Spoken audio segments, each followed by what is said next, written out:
Good evening, ladies and gentlemen, and young people. I've been asked to speak, and I didn't come up here with any paper because I needed to speak from my heart. And I've been doing this, speaking from my heart, for the last 3 years plus 9 months since my daughter died.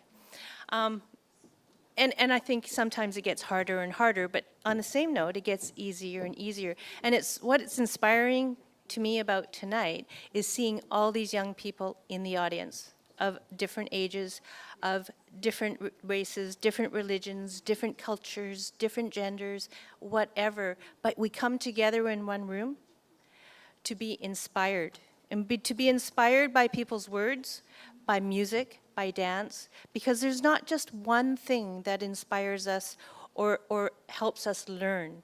It's everything all together, which is why one of my words about awareness, education, is that we all have to come together to learn from each other. And one of the speakers that was right before me said it just perfectly. We learn by our own mistakes. We learn by having experiences.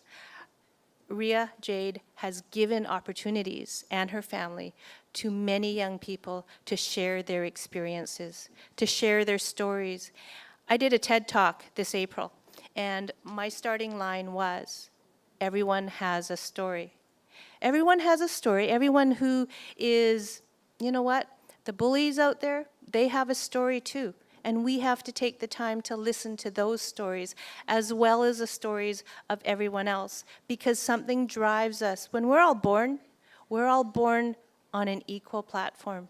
And it's things that happen in our lives that create feelings in us, that brings out behaviors, that drives what happens. And so stories come.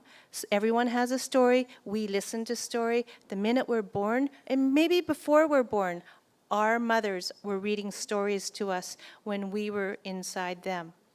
Stories drive us. Stories make us learn. Stories we can share. Some stories aren't that wonderful, but as we know, we can turn a negative story into a positive story. And with Amanda's Legacy, I've created that hopefully I've created that positiveness in all of us. And so if you come across someone and you know that they're not feeling that great, they're struggling through the day, take the time to listen to their story.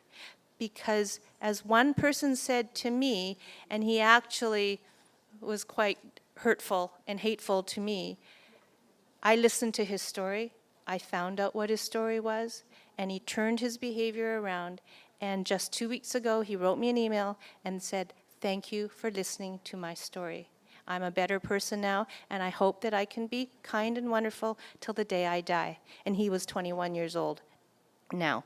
So if a message is to be learned tonight, it's to listen to people's stories, have them share their stories, be non-judgmental, and inspire and hope and follow your dreams. Thank you.